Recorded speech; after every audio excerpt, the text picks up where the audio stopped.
बजरी परिवहन रोजगार का जरिया लीगली शुरू कराने के लिए लड़ेंगे कानूनी लड़ाई। रितेश शर्मा, पूर्व सभापति।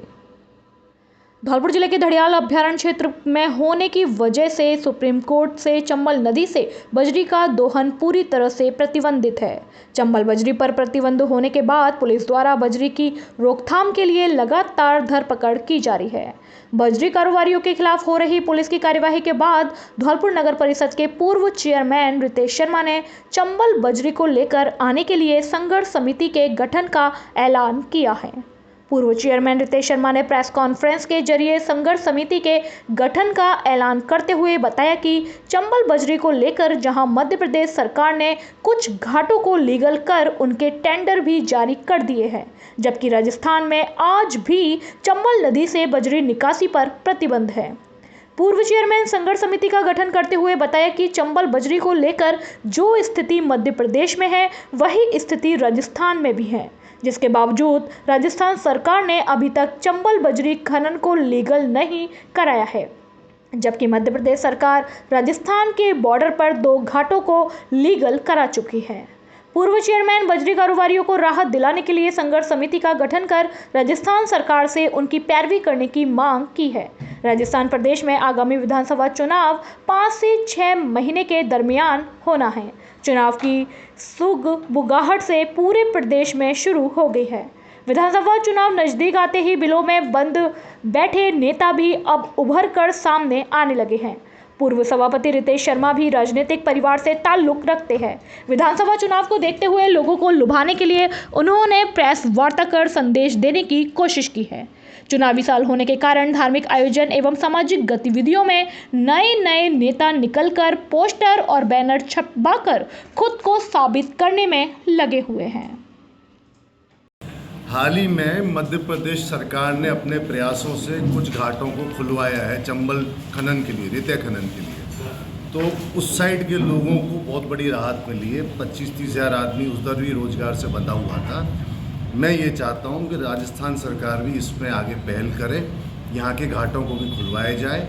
इस दिशा में मैं धौलपुर में एक संघर्ष समिति बनाने का प्रयास कर रहा हूँ, जिसमें समान विचारधारा के लोग जुड़ें और इस कोशिश को सफल बनाएं।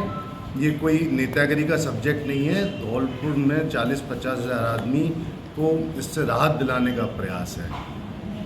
इसी के लिए धन्यवाद। ये संघर्ष समिति का जो मेन प्रयास होगा वो कानूनी तरीके से इसको हम कैसे लीगलाइज करा सकते हैं इस खनन को, जैसे कि मध्य प्रदेश के अंदर हो चुका है। वो घाट खुल चुके हैं, निविदाएं कॉल हो चुकी हैं। वही प्रक्रिया हम अपनाएंगे। एक ब्रिज का काम करेंगे, एक मंच का काम करेंगे, जो प्रशासन सरकार से तालमेल बनाएगा और किसी जैसे तैसे करके अपनी उन मंजूरियों को केंद्र सरकार से लेके आएगा, जिससे यहाँ भी वो घाट खुल सके। एवीएम 12वीं कला बोर्ड परीक्षा में फिर लहराया परचम। एवीएम धौलपुर के छात्र छात्राओं ने आरबीएसई 12वीं कला वर्ग बोर्ड परीक्षा परिणाम 2023 में 90% परिणाम देकर नया कीर्तिमान स्थापित किया और फिर से स्कूल का परचम लहराया। हिमांशी अग्रवाल 94%, पूजा गुर्जर 85%, अनुष्का गुप्ता 83.40%, मोनू 82.40%, तोहिन खान 80% ने अंक प्राप्त किए। विद्यालय का परिणाम हर वर्ष की भांति इस वर्ष भी 12वीं बोर्ड परीक्षा 2023 का परीक्षा परिणाम सर्वश्रेष्ठ रहा है। आदर्श विद्या समिति अध्यक्षा कुसुम त्यागी ने कहा कि एवीएम धौलपुर के विद्यार्थी हर वर्ष की भांति इस वर्ष भी प्रगति के पथ पर है और होनहारों ने इस वर्ष भी शैक्षणिक क्षेत्र में कीर्तिमान स्थापित किया है। इस अवसर पर संस्था प्रधान आदर्श त्यागी ने सभी छात्र, अभिभावकों एवं विद्यालय परिवार को शुभकामनाएं दी और साथ ही कहा कि एवीएम धौलपुर के छात्र जिले के साथ साथ राष्ट्र का भी नाम रोशन करें तथा निरंतर उन्नति के पथ पर आगे बढ़ते रहें। मेरा नाम शैलेंद्री गुर्जर है। मेरे पिताजी का नाम दारा सिंह गुर्जर है और मैं एवीएम स्कूल की छात्रा हूँ। मैंने 94.8 स्कोर किया है और मैं प्रशासनिक सेवा में जाना चाहूँगी भविष्य। मैं अपनी सफलता का श्रेय अपने गुरुजनों को और माता पिता को देती हूँ और मैं आगे जाकर के प्रशासनिक सेवा में जाना चाहूँगी। 2 दिवसीय साई महोत्सव 31 मई से प्रारंभ। महोत्सव की तैयारियों को लेकर समिति पदाधिकारियों की हुई बैठक। पूजा अर्चना के दौरान आने वाले भक्तों को शहर को स्वच्छ रखने व पानी बचाने के लिए किया जाएगा जागरूक। धौलपुर में श्री साईं बाबा कल्याण समिति एवं श्री साईं सेवा समिति की ओर से धूलकोट स्थित साईं मंदिर की स्थापना पर आयोजित होने वाले 3 दिवसीय साईं महोत्सव का शुभारंभ 31 मई को एवं समापन 1 जून को होगा। महोत्सव की तैयारियों को लेकर आयोजन समिति की बैठक श्री साईं बाबा कल्याण समिति के अध्यक्ष एवं पूर्व जिला प्रमुख पंडित किशन चंद्र शर्मा की अध्यक्षता में संपन्न हुई। बैठक में महोत्सव की तैयारियों को अंतिम रूप दिया गया तथा व्यवस्थाओं की जिम्मेदारी समिति के पदाधिकारियों को पृथक रूप से सौंपी गई। साईं महोत्सव की जानकारी देते हुए श्री साईं बाबा कल्याण समिति के वरिष्ठ उपाध्यक्ष राम प्रसाद अग्रवाल ने बताया कि 2 दिवसीय साईं महोत्सव का शुभारंभ 31 मई बुधवार को प्रातः 5 बजे बाबा की कंकड़ आरती एवं अभिषेक से होगा।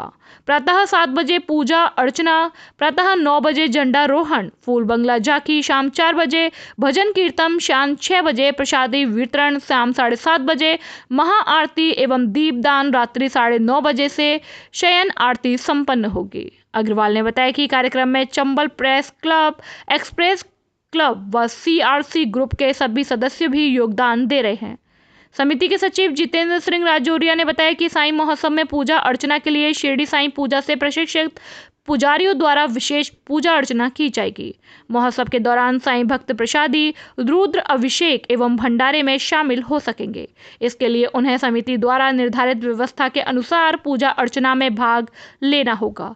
बैठक में एक्सप्रेस क्लब के अध्यक्ष अतुल कुमार भार्गव, श्री साईं बाबा कल्याण समिति के उपाध्यक्ष सुमेंद्र तिवारी, सचिव जितेंद्र सिंह राजौरिया, कोषाध्यक्ष रवि मोहन त्रिवेदी, भावेंद्र लाल संतानिया, साईं बाबा समिति के अध्यक्ष देवेंद्र कुमार पांडेय, अभिषेक गोला, अजय अग्रवाल, दीपक शर्मा आदि उपस्थित रहे। समिति की बैठक आज हुई जिसमें निर्णय लिया गया है कि 14वां साईं बाबा का महोत्सव दिनांक 31 मई और 1 जून 2 दिवसीय ये महोत्सव मनाया जाएगा। जो महोत्सव धूलकोट साईं मंदिर स्थित वहाँ पर होगा। इस महोत्सव के अंदर 2 दिन में साईं बाबा के अभिषेक, हवन, भंडारा आदि का निर्णय लिया गया है। इसमें ज़्यादा से ज़्यादा लोग हर साल की भांति इस बार भी भाग लेंगे और ये महोत्सव खूब धूमधाम से मनाया जाता है। इस महोत्सव में इस बार एक नई चीज़ कल्याण समिति की जो मीटिंग हुई है उसमें जोड़ी गई है कि कुछ सामाजिक संदेश, जो कि देश के कुछ सामाजिक संदेश हैं देश की समस्याओं को लेकर, जैसे बेटी बचाओ, जल बचाओ, पेड़ बचाओ का अभियान है, स्वच्छ भारत अभियान है, इनको भी शामिल किया गया है। इन अभियानों का भी पुरजोर प्रयास किया जाएगा कि ज़्यादा से ज़्यादा लोगों तक इस अभियान को पहुंचाया जाए और ज़्यादा से ज़्यादा लोगों की समझ में ये आए कि हम इन अभियानों के तहत साफ सफाई रखें, पेड़ लगाएं, जल बचाएं और बेटी पढ़ाएं, बेटी बचाएं का संदेश जोरदारी से दिया जाएगा। के 14वें स्थापना दिवस पर धूलकोट स्थित साईं मंदिर पर हर वर्ष की भांति इस बार भी साईं महोत्सव बड़े धूमधाम से मनाने का निर्णय श्री साईं बाबा कल्याण समिति द्वारा लिया गया है। हर वर्ष की भांति इस बार भी विशेष पूजा, विशेष आरती के आयोजन मंदिर परिसर में किए जाएंगे और प्रसादी वितरण होगा। और इसके साथ ही इस बार एक विशेष रूप से निर्णय भी लिया गया है कि जो हमारे राष्ट्रीय मिशन है, जिसमें बेटी बचाओ बेटी पढ़ाओ है, स्वच्छ भारत मिशन है, जल बचाओ अभियान है, इनको भी हमने अपने इस महोत्सव में शामिल करने का निर्णय लिया है, जिससे इन राष्ट्रीय अभियानों की जानकारी अधिक से अधिक लोगों को इस महोत्सव के माध्यम से हम लोग दे सकें। 2 से अधिक संतान होने पर चुनाव अयोग्य। ग्राम पंचायत वसई नवाब का सरपंच अयोग्य घोषित। जिला एवं सत्र न्यायाधीश सतीश चंद्र गुप्ता ने ग्राम पंचायत वसई नवाब के सरपंच चुनाव को अयोग्य घोषित कर दिया है। जानकारी देते हुए अधिवक्ता आरिफ हमीद खान एडवोकेट ने बताया कि रमेश चंद्र पुत्र लालाराम जाति कुशवाहा निवासी ग्राम वसई नवाब तहसील सैपऊ जिला धौलपुर की ओर से न्यायालय एवं न्यायाधीश महोदय धौलपुर के समक्ष 2 से अधिक संतान को लेकर चुनाव याचिका प्रस्तुत की गई, जिसमें बताया गया कि सरपंच पद के विजयी प्रत्याशी वेद प्रकाश पुत्र प्रहलाद ने अपने शपथ पत्र में 2 संतानों के बारे में जानकारी दी थी, जबकि एक अन्य संतान का जन्म 15 सितंबर 2020 को हुआ था। यह तथ्य प्रत्याशी द्वारा शपथ पत्र में छुपाया गया था, जिसकी न्यायालय में पुष्टि हो गई। न्यायालय में चुनाव याचिका पर सुनवाई करते हुए आज दिनांक 25 मई 2023 को चुनाव याचिका को स्वीकार करते हुए वर्तमान सरपंच वेद प्रकाश पुत्र प्रहलाद जाति सुनार निवासी ग्राम वसई नवाब तहसील सैपऊ जिला धौलपुर के सरपंच पद के निर्वाचन को इस आधार पर निरस्त कर दिया। निर्वाचन दिनांक 3/10/2020 को हुआ था और इसमें रमेश चंद और वेद प्रकाश व अन्य लोगों ने भाग लिया था, जिसमें कि वेद प्रकाश को विजयी सरपंच घोषित कर दिया गया था अधिक मतों के आधार पर। उसके चुनाव को रमेश चंद पुत्र लाला राम ने चुनाव याचिका के जरिए न्यायालय जिला न्यायाधीश महोदय धौलपुर के चुनौती दी थी और उस चुनाव याचिका को आज अदालत ने स्वीकार कर लिया और उसका मुख्य आधार ये था कि 3/10/2020 को और नामांकन प्रस्तुत करने के दिनांक को वेद प्रकाश के 2 से अधिक संतानें अर्थात कुल 3 संतानें थी, क्योंकि ऑलरेडी पहले से आदेश ये है कि 27/11/1995 के बाद में ऐसा व्यक्ति जिसके 2 से अधिक संतान है वो चुनाव लड़ने अयोग्य है और इस तथ्य की आज अदालत ने पुष्टि कर दी है और चुनाव निरस्त कर दिया। सभी को मेरा नमस्कार। मैं वेद प्रकाश और बंटी सोनी सरपंच ग्राम पंचायत वसई नवाब मीडिया के माध्यम से आमजन तथा मासलपुरिया व बजरंग मिष्ठान भंडार सरमथुरा हमारे यहाँ शुद्ध देसी घी से निर्मित मिठाई बनाई जाती है। साथ ही हमारे यहाँ स्पेशल मावा कचौरी, काजू बर्फ़ी, मावा बर्फ़ी, रसगुल्ला, गुलाब जामुन हर समय तैयार मिलते हैं। शादी और पार्टियों के लिए स्पेशल मावा, पनीर, सफल मटर, आइसक्रीम की बुकिंग की जाती है व हलवाई का विशेष प्रबंध है। हमारे यहाँ शुद्ध नमकीन तैयार की जाती है जो दूर दूर तक के लिए विशेष ऑर्डर पर तैयार की जाती है। हमारा पता है बाड़ी स्टैंड के पास पैच, बाड़ी स्टैंड के पास हॉस्पिटल रोड सरमथुरा। आज ही हमारे संपर्क विष्णु मित्तल अध्यक्ष 12/22 मेला समिति अग्रवाल महासभा। हमारा मोबाइल नंबर है पैच। आज ही हमसे संपर्क करें। विष्णु मित्तल अध्यक्ष 12/22 मेला समिति अग्रवाल महासभा। हमारा मोबाइल नंबर है 8619734318। विश्व थायराइड दिवस मनाया। आज दिनांक 25 मई 2023 को जनाना अस्पताल के सामने जागृति समिति धौलपुर द्वारा विश्व थायराइड दिवस मनाया गया। आमजन को संबोधित करते हुए सेवानिवृत्त पीएमओ डॉक्टर जेपी गर्ग ने बताया कि थकान, कमजोरी, जोड़ों में दर्द, अचानक वजन में उतार चढ़ाव होना थायराइड के संकेत हैं। थायरोक्सिन हार्मोन के अनियंत्रित स्त्राव के कारण थायराइड की बीमारी होती है। हार्मोन का स्त्राव कम हो जाता है तो हाइपोथायराइड और हार्मोन का स्त्राव अधिक होता है तो हाइपरथायराइड नामक बीमारी हो जाती है। इसका बहुत ही सस्ता उपचार है और छोटी छोटी गोलियों द्वारा नियंत्रण आसानी से किया जाता है। कार्यक्रम में सेवानिवृत्त प्रधानाचार्य बलबीर सिंह राणा, रवि शिवहरे, दर्शन सिंह परमार, मुन्नी देवी, विशाल माहौर आदि मौजूद रहे। दोनों बीमारियों के अंदर अलग अलग लक्षण हाइपोथायराइडिज्म में ज़्यादातर हाथ पैरों का सूजन रहती है, भूख की लगती और हाइपरथायराइडिज्म भूख ज़्यादा लगती है, हाथ पैरों में कम हो जाता है। इस तरह से के लिए दवाई दी जाती है, जाँच होती है, जाँच में आता है तो उससे दवाई दी जाती है और बहुत सस्ती दवाई होती है। ऐसा नहीं है बहुत ज़्यादा पैसे लगते दवाइयों को, 10-20 पैसे की गोली आती है और लेने से ठीक हो जाता है। लंबी दवाई चलती है, 1 साल 2 साल 7 साल, लेकिन ठीक हो जाता है। मैं आपसे निवेदन करूँगा कि अगर ऐसी कोई परेशानी हो तो आप डॉक्टर को दिखाएं और दवाई।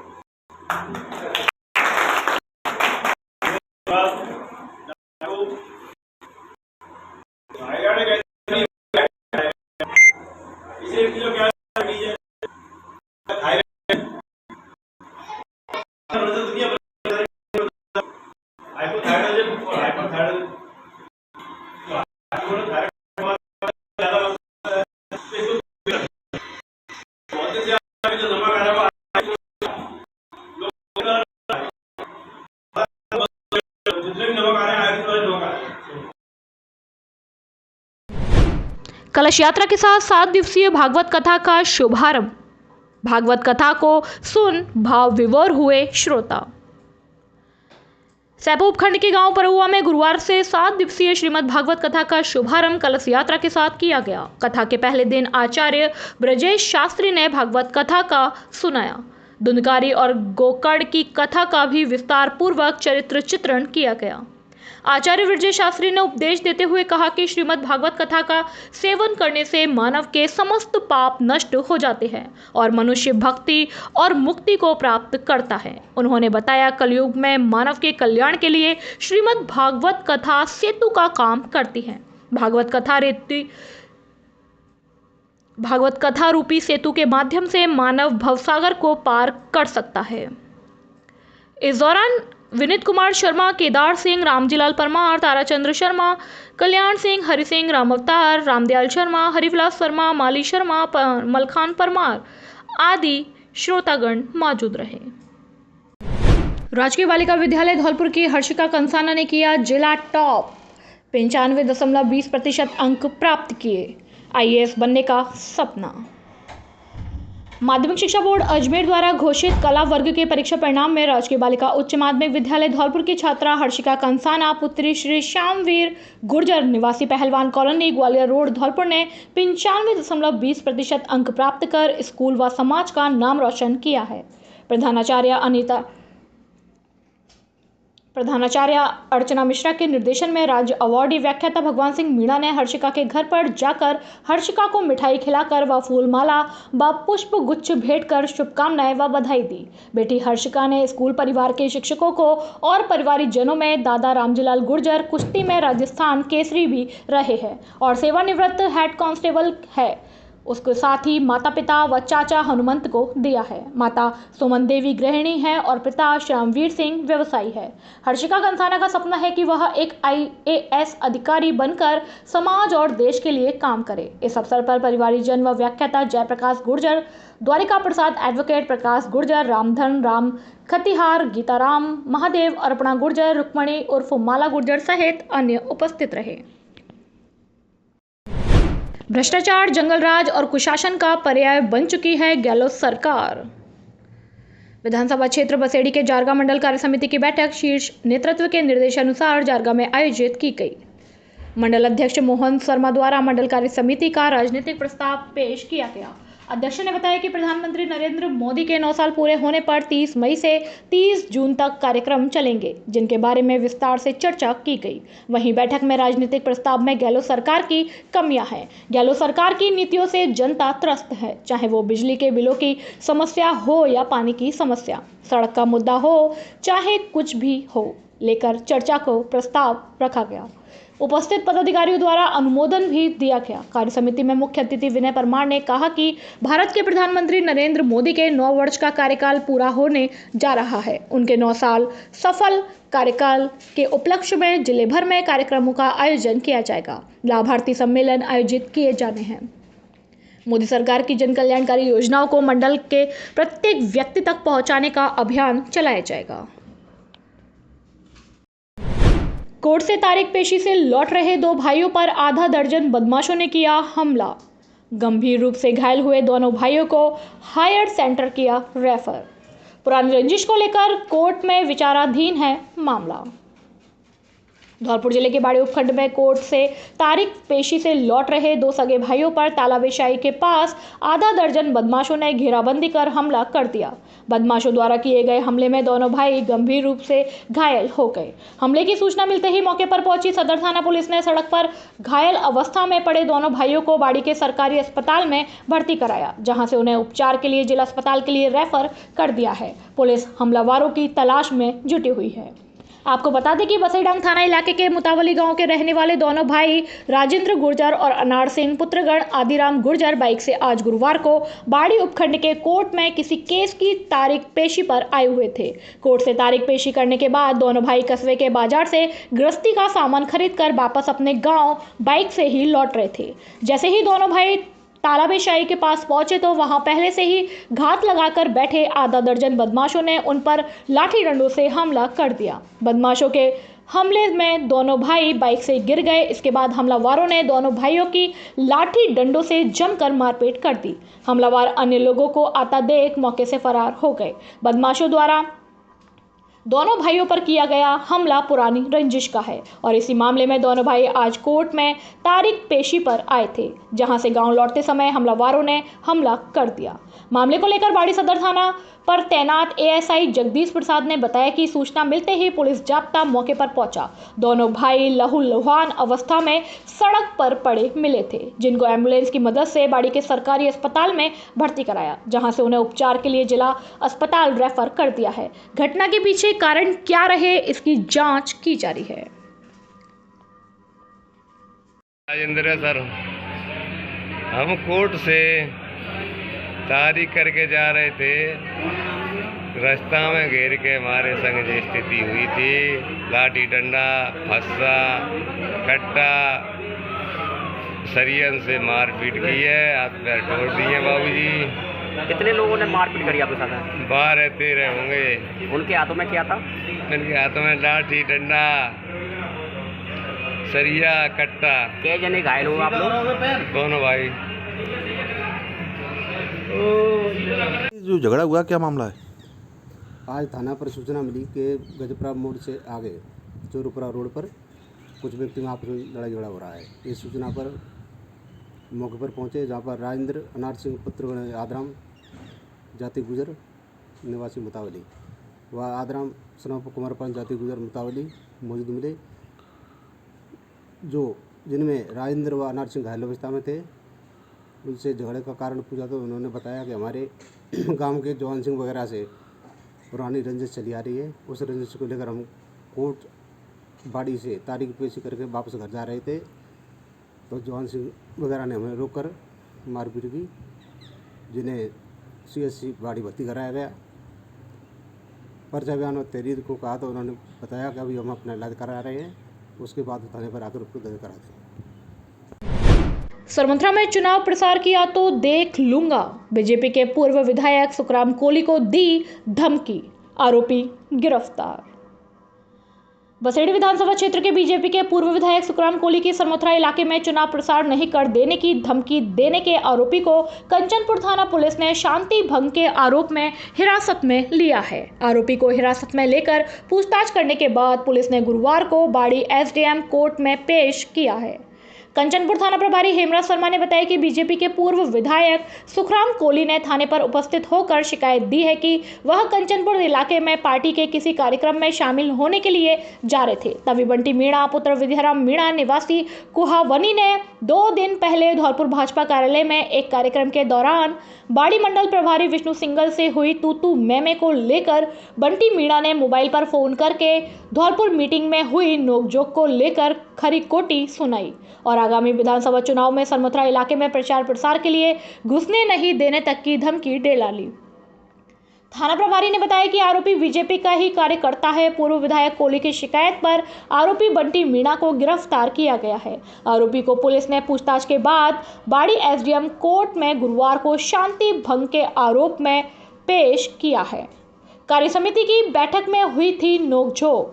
22 मई को जिला मुख्यालय पर आयोजित कार्यसमिति की बैठक के दौरान पूर्व विधायक सुखराम कोली महामंत्री होने के नाते मंच का संचालन कर रहे थे। बताते हैं कि कोली के द्वारा स्वागत के लिए विधानसभा प्रभारियों को बुलाया गया। इस बात को लेकर बाड़ी से भाजपा के टिकट के दावेदार और मंडल प्रभारी विष्णु सिंगल से कोली की मामूली कहासुनी हो गई। विष्णु सिंगल और आरोपी बंटी मीणा के पिता विद्याराम मीणा की दोस्ती बताई जाती है। पूर्व विधायक कोली ने बताया कि इसी बात को लेकर बंटी मीणा ने बुधवार को उसे कंचनपुर क्षेत्र में पार्टी के एक कार्यक्रम में जाते समय फोन पर धमकाया। पूर्व विधायक बोले, कई बार मिल चुकी है धमकी, सीआईडी की रिपोर्ट पर भी नहीं मिला अंगरक्षक।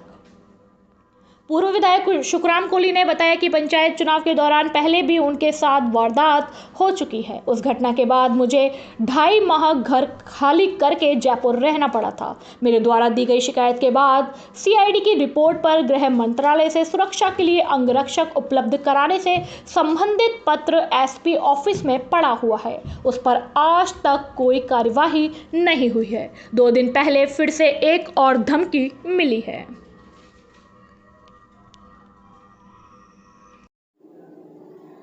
दिनांक 23 मई 2023 को मैं अपने बसेड़ी विधानसभा क्षेत्र के दौरे पर था और वहाँ से निकलता हुआ विभिन्न गाँव में होता हुआ जब सैंपू से कंचनपुर की तरफ जा रहा था, उसी समय बीच में एक अनजान नंबर से मेरे पास कॉल आया और कॉल आकर के उसने कहा कि तूने सेठ जी से क्या कहा। मैंने कहा सेठ जी? कौन सेठ जी?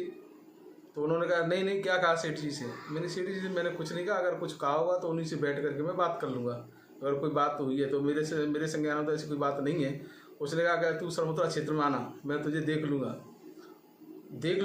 उस भाव में कहा जैसे वो मुझे जान से मारने की धमकी दे रहा हो।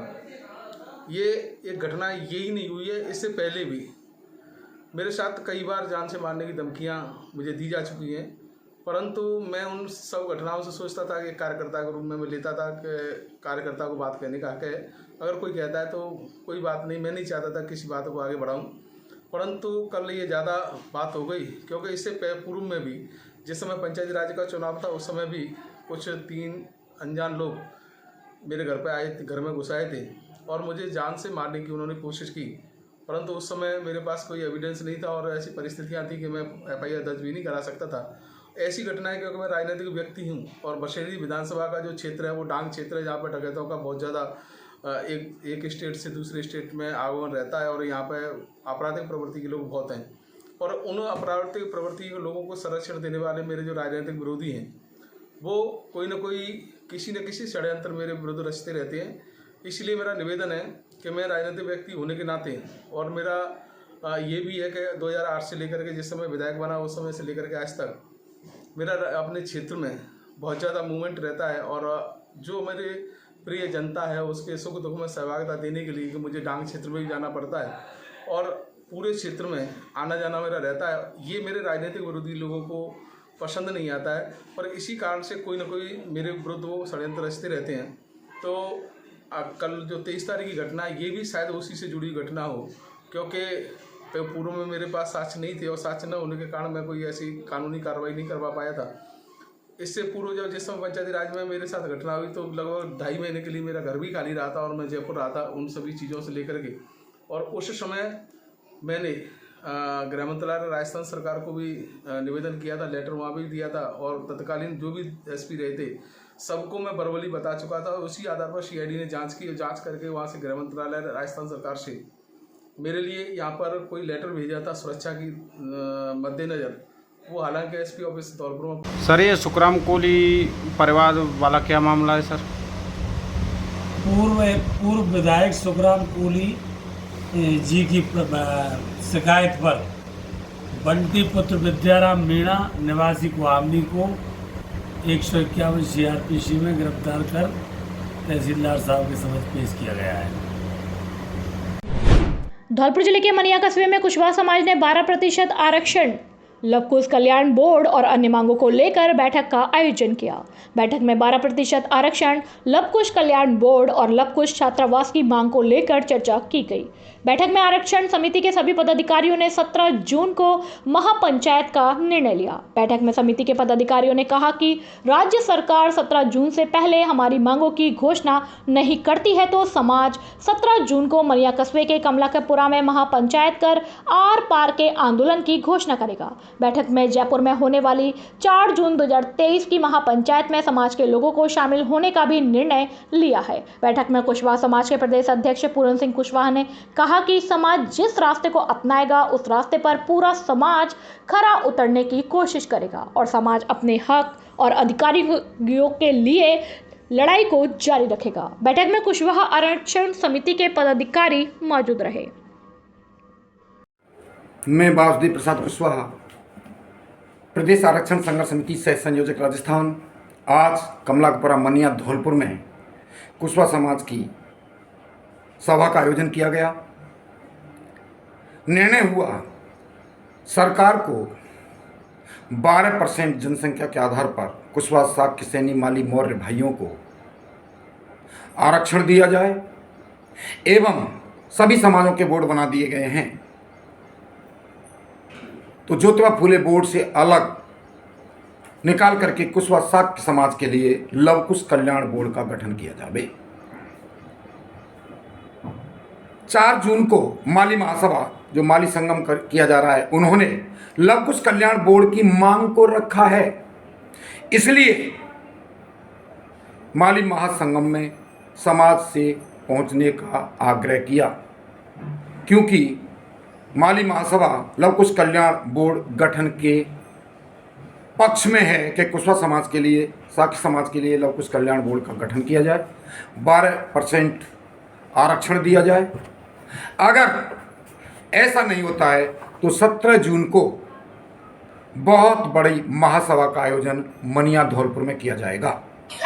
फिर समाज निर्णय लेगा कि अगर लव कुश कल्याण बोर्ड नहीं बनाया गया तो बहुत बड़ा आंदोलन करेगा। इसलिए समाज से निवेदन है, एकजुट होकर के 17 जून का प्रचार प्रसार करें और माली महासंगम में 4 जून को जयपुर पहुंचने का काम करें, क्योंकि माली महासभा ने लव कुश कल्याण बोर्ड की मांग रखी है। इसलिए हम सरकार से आगाह करना चाहते हैं 17 जून से पहले लव कुश कल्याण बोर्ड का गठन किया जाए, ताकि हम धन्यवाद सरकार को दे सकें। नहीं तो हम चेतावनी देते हैं कि बहुत बड़ा आंदोलन किया जाएगा। जय हिंद, जय भारत। नया बिजली घर चार्ज किया गया। Dholpur housing board colony Dholpur में बिजली घर चार्ज किया गया, जिसमें बिजली घर के अधिकारी XEN Roop Singh Gurjar, AEN city Pravindra Singh Jadaun, housing board Vikas Seva Samiti अध्यक्ष अशोक कुमार अग्रवाल, एडवोकेट सारांश अग्रवाल, सहायक अभियंता STM विजेंद्र सिंह, ठेकेदार द्वारका प्रसाद त्यागी, रोहिताश त्यागी, सहायक प्रथम जगमोहन सिंह लोधी, लोकेंद्र त्यागी व समस्त बिजली विभाग स्टाफ मौजूद रहे। शपथ ग्रहण करने जाएंगे आम आदमी पार्टी के नवनियुक्त पदाधिकारी। आम आदमी पार्टी की मीटिंग सिटी कार्यालय पटपड़ा रोड पर आयोजित की गई, जिसकी अध्यक्षता पार्टी के वरिष्ठ साथी राम सहाय शर्मा ने की। इस अवसर पर धौलपुर जिला अध्यक्ष मुबीन अहमद फारूकी ने कहा कि जिले की चारों विधानसभाओं में बनाए गए नवनियुक्त पदाधिकारियों का सम्मान तथा शपथ ग्रहण पार्टी के राष्ट्रीय संगठन मंत्री और सांसद डॉक्टर संदीप पाठक, प्रदेश चुनाव प्रभारी विनय मिश्रा और प्रदेश अध्यक्ष नवीन पालीवाल द्वारा किया जाएगा। प्रत्येक पदाधिकारी को एक नियुक्ति पत्र, पहचान पत्र और विजिटिंग कार्ड समेत एक किट उपलब्ध कराई जाएगी। महिला विंग की पदाधिकारी कुसुम सक्सेना ने राजस्थान में एक मौका केजरीवाल पर अपनी बात बताई। पार्टी के कोषाध्यक्ष सोमवीर तोमर ने राजस्थान की भ्रष्ट राजनीति को उखाड़ने के लिए सभी पदाधिकारी स्वयं और अपने साथ लोगों को लेकर चले। मीटिंग में राम सहाय शर्मा, महादेव सिंह गुर्जर, नवील फारूकी, राहुल कुमार कुलश्रेष्ठ, उमेद खान, राजबेग, सचिन शुक्ला, सोमवीर तोमर, पंकज शर्मा, मुस्लिम फारूकी, डॉक्टर अमर सिंह कुशवाहा, मनीष गिरी, भूरा गिरी, गंगाराम कुशवाहा, छोटे कुशवाहा, प्रदीप शर्मा, बॉबी साकर, इकबाल खान, आरिफ खान, मनोज कटारे, साविर खान, कुसुम सक्सेना आदि शामिल रहे। मंच संचालन दुर्गा शरण दुबे ने किया।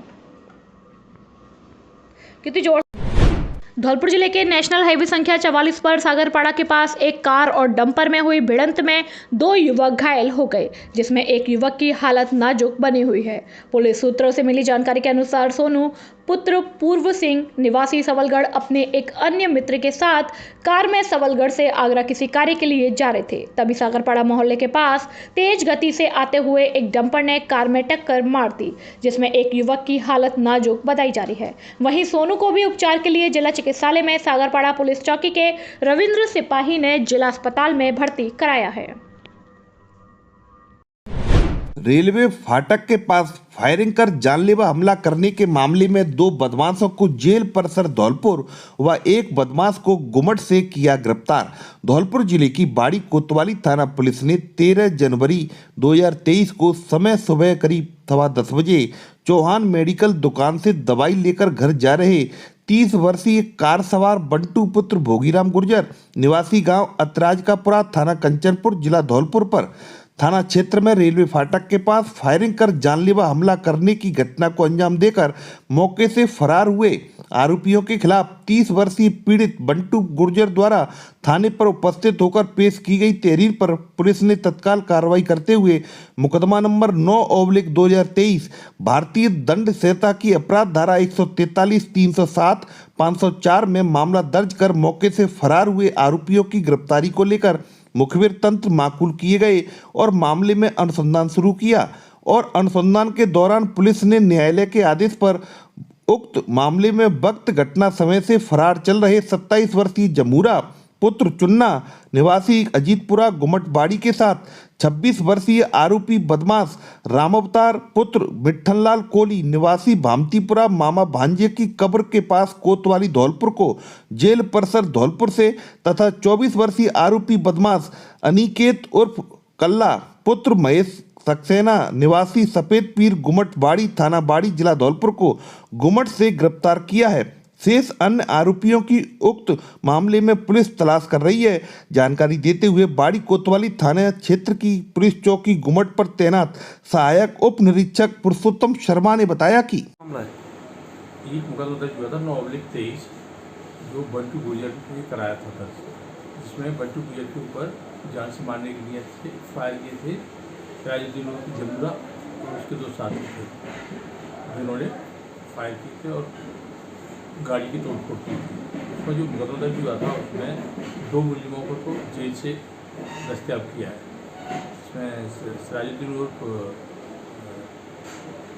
जमूरा और दूसरे का नाम है रामावतार पुत्र मिट्ठनलाल कोली धौलपुर का है, और तीसरा अनिकेत उर्फ कल्ला पुत्र महेश सक्सेना, जिसे बाड़ी से गिरफ्तार किया है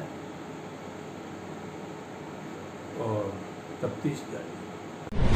भरतपुर आईजी ने वीडियो कॉन्फ्रेंस के माध्यम से पुलिस अधिकारियों की ली बैठक, आमजन में विश्वास और अपराधियों में डर कायम करने के दिए निर्देश। पुलिस मुख्यालय द्वारा चलाई जा रहे अभियानों को लेकर संपूर्ण रेंज के थानाधिकारियों से लेकर पुलिस अधीक्षक स्तर के अधिकारियों के साथ आईजी भरतपुर रेंज भरतपुर गौरव श्रीवास्तव द्वारा वीडियो कॉन्फ्रेंस के माध्यम से मीटिंग की गई। वीडियो कॉन्फ्रेंस के माध्यम से की गई मीटिंग में पुलिस उप अधीक्षक कार्यालय बाड़ी पर सर्किल ऑफिसर मनीष कुमार शर्मा के साथ बाड़ी कोतवाली थाना एसएचओ महेंद्र सिंह चौधरी, सदर थाना एसएचओ हीरालाल मीणा, बसाईडांग थाना एसएचओ मोहन सिंह तथा सोनिका गुर्जर थाना एसएचओ यशपाल सिंह ने भाग लेकर अपनी उपस्थिति दर्ज कराई और मीटिंग में उपस्थित सभी को पुलिस मुख्यालय जयपुर एवं महानिरीक्षक पुलिस भरतपुर रेंज के कार्यालय से जारी आदेशों की पालना व एसओपी की पालना के संबंध में आईजी द्वारा निर्देशित किया गया। साथ ही पुलिस कर्मियों की नियमित ट्रेनिंग कराए जाने के संबंध में आदेश जारी किए गए और वहीं पुलिस थानों में लिखे स्लोगन आमजन में विश्वास, अपराधियों में भय को कायम कर पुलिस से आमजन को जोड़ने के लिए निर्देशित किया गया तथा अपराधियों पर नकेल कसने व अपराध पर लगाम लगाने के लिए ठोस पुलिसिंग करने के लिए प्रेरित किया। गंभीर मामलों के अपराधियों को रिमांड पर लेकर अन्य अपराधियों के साथ मिलीभगत व पूर्व में किए अन्य अपराधों की जानकारी जुटाने के ठोस प्रयास करने के लिए निर्देशित कर मोटिवेट किया गया। जानकारी देते हुए बाड़ी सर्किल ऑफिसर मनीष कुमार शर्मा ने बताया कि श्रीमान आईजीपी साहब भरतपुर ने आज पूरे रेंज के अधिकारियों की वीसी ली, जिसमें समस्त रेंज के थानाधिकारी से लेकर और जिला एसपी तक उपस्थित रहे थे। और आज उन्होंने अपनी इस वीडियो कॉन्फ्रेंस के दौरान एक तो ये सबसे पहली वीडियो कॉन्फ्रेंस ली गई है इस तरह की, और दूसरा उस वीडियो कॉन्फ्रेंस के दौरान अभी जो पुलिस मुख्यालय द्वारा अभियान चलाए जा रहे हैं उसके संबंध में प्रगति रिपोर्ट ली और उसके संबंध में पुलिस बल को उत्साहित किया ताकि अधिक से अधिक प्रभावी कार्रवाई की जा सके।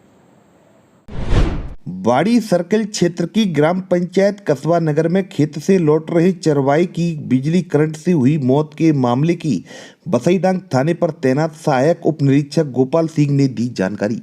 बसाईडांग थाना क्षेत्र की ग्राम पंचायत कस्बा नगर में बीते मंगलवार को शाम को अचानक मौसम में आए बदलाव के बाद आंधी और बारिश आ गई। इसी दौरान 42 वर्षीय चरावा सियाराम पुत्र भभूति जाति गुजर का पशुओं का चारा लाते समय बिजली तार टूटकर गिर पड़ा, जिससे दौड़ रहे करंट की चपेट में आने से सियाराम घायल हो गया था, जिसे परिजनों द्वारा सामान्य चिकित्सालय धौलपुर ले जाया गया था, जहां उसने अपना दम तोड़ दिया। जिसकी सूचना थाना पर प्राप्त होने पर 24 मई बुधवार को परिजनों की मौजूदगी में पंचायतनामा की कार्रवाई कर मृतक सियाराम की लाश को पोस्टमार्टम कराकर लाश अंतिम दाह संस्कार के लिए परिजनों को सुपुर्द की गई। परिजनों द्वारा पेश तहरीर पर पुलिस द्वारा कार्रवाई की जा रही है। हुसैनपुरा गांव में प्लॉट पर कब्जा करने को लेकर 80 वर्षीय बुजुर्ग विधवा महिला की दबंगों ने की मारपीट। घायल को कराया बाड़ी CSC पर भर्ती, उपचार जारी। धौलपुर जिले में बाड़ी सदर थाना क्षेत्र के गांव हुसैनपुरा की रहने वाली 80 वर्षीय बुजुर्ग विधवा महिला रामदेई पत्नी भरत सिंह कुशवाहा जब सुबह अपने प्लॉट में गई तो उसके जेठ के पुत्र कप्तान ने उसे प्लॉट से भगा दिया और जब उसने विरोध किया तो कप्तान और उसके परिजनों ने एक राय होकर उसकी लाठी डंडों से मारपीट कर डाली और हल्ला सुनकर जब उसकी 50 वर्षीय विधवा पुत्रवधू शीला पत्नी रामप्रकाश कुशवाहा के साथ 35 वर्षीय उसकी लड़की रूमा उसे बचाने पहुंची तो उक्त लोगों ने उनकी भी मारपीट कर दी। वहीं मारपीट की घटना में गंभीर रूप से घायल हुई बुजुर्ग महिला को खून से लथपथ हालत में परिजन बाड़ी राजकीय सामान्य चिकित्सालय लेकर पहुंचे, जहां ड्यूटी पर तैनात चिकित्सकों ने तत्काल भर्ती कर उपचार शुरू कर दिया। वहीं घटना को लेकर 50 वर्षीय विधवा महिला शीला पत्नी रामप्रकाश कुशवाहा निवासी गांव हुसैनपुरा थाना सदर बाड़ी जिला धौलपुर ने थाने पर उपस्थित होकर एक तहरीर रिपोर्ट पेश की है, जिस पर पुलिस ने कार्रवाई शुरू कर दी है। घटना की जानकारी देते हुए 35 वर्षीय रूमा पत्नी नवाब सिंह कुशवाहा निवासी गांव थाने का नगरा थाना सैपऊ जिला धौलपुर ने बताया कि क्या मामला है? सुबह 11 बजे की वहाँ झगड़ा हुआ है तो मैं माँ घर पे बैठी तो वन गई कि लाड़ी मैंने प्लॉट में जा रही हूँ, गई का है तो पटक ली है। कप्तान ने मारपीट कर गए तो मारपीट करिए, मुँह में आवाज़ आई है, चिल्लाई का है। मैं गई का तो मैं ले गई, दौड़ के मैं लेके आई हूँ तो उन्हें हॉस्पिटल में ले गई हूँ थाने में। मैं रिपोर्ट डाल के और हॉस्पिटल में इलाज करवा रही हूँ और 10,000 रुपया कप्तान पे मेरे पैसा है तो बिन दे रहे उन्होंने बड़ी बहन के विमला देवी पे तो कप्तान नेमी पे विनती मना कर रहा है और कई हिसाब से देना रहा।